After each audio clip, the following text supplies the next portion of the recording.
Huwa inkwetanti ferm li 55% tal-persuni f'pajjiżna qegħdin isofru minn xi tip ta' solitudni u quddiem din is-sitwazzjoni ma nistgħux nibqgħu ċassi u ma jsir xejn. Il-professur Endru Azzoppardi li mexxa studju li sar mill-Fakultà tal-Benesseri Soċjali fl-Università ta' Malta dwar is-solitudni għalli huwa ta' tħassib kbir li meta mqabblu ma' pajjiżi akbar, Malta għandha persentaġġ aktar għoli ta' nies li jħossuhom waħedhom. Ma nistgħux nibqgħu ngħidu li għandna kważi 200,000 persuna f'Malta, 200,000 ta' ngħidu mhux 20,000 u laqas 2,000 li kienu jkunu ħafna xorta. Imbagħad nitkellmu fuq 198,198 illi qed jidhru illi għandhom problemi, jiġifieri, u allura minn 11-il sena l fuq, u allura xi ħaġa problematika għandna. Il-professur Endru Azzoppardi qal li ma nistgħux nibqgħu nitfgħu il-ħtija fuq il-pandemija tal-COVID. L-istatistika qiegħda turina ċerta inklinazzjonijiet seri ħafna fosthom pereżempju li kważi mill-2017 għallum is-solitudni żdiedet b'11%. Qabel ma konniex prattikament nitkellmu fuq is-solitudni, rari ħafna l-Caritas Malta naħseb biss kienet titkellem fuqha. Illum il-ġurnata tkellimna fuqha, poġġejna biex ngħidlek fuq l-aġenda, iltqajt ma' ministri, ma' politiċi, ktibna ħafna fuqha, kien hemm ħafna coverage ta' media.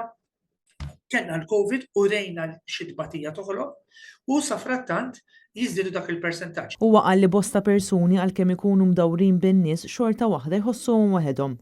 L-isħarriġ wera kif 75,000 Malti iħoss sens ta' vojt f'ħajtu, 50,000 m'għandhomx ħbieb li huma close tagħhom u 60,000 m'għandhomx lil min jafdaw biex jiftu qalbhom magħhom. Meta nitkellmu fuq solitudni, nitkellmu fuq sentiment qawwi li inti tħossok iżolat. U mhux neċessarjament iżolat illi inti m'għandekx familja jew inti fejn naf tgħix ġo dar waħdek, jiġifieri min għandu negozju tiegħu, għandu 20 ta' nies jaħdmu miegħu, jew jaħdem ma' 20 ta' nies ma jħossu f'solitudni kbira.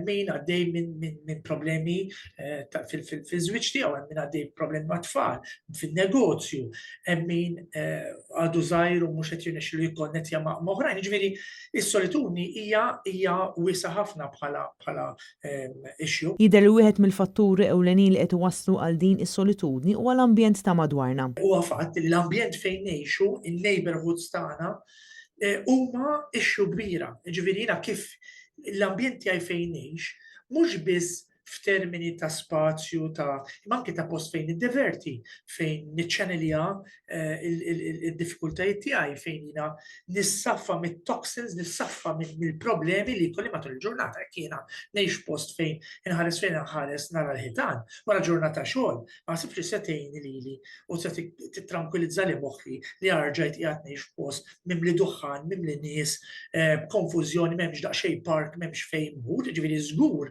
illi dawn l-affarijiet jaffettwaw. Endru Azzoppardi tefa' dawl ukoll fuq kif inbidlet ħajjitna fl-aħħar snin meta sa ftit ilu kont għadek tara nies miġbura flimkien fil-parapet jitkellmu u llum dan spiċċa kollu. Dawn ir-ritwali qed jonqsu ħafna, qed insiru soċjetà jiddispjaċini ngħid, l-iktar ħaġa li kellna b'saħħitha aħna f'dan il-pajjiż, is-sens ta' komunità. Jekk mhux se nqogħdu attenti, dan bħal xitla illi ma tisqix, ma tagħtix ilma. Jekk tista' jkollok xitla li tagħmellek il-weraq sbieħ u l-fjuri sbieħ. Jekk inti ma tittajiex l-ilma, se tmutlek.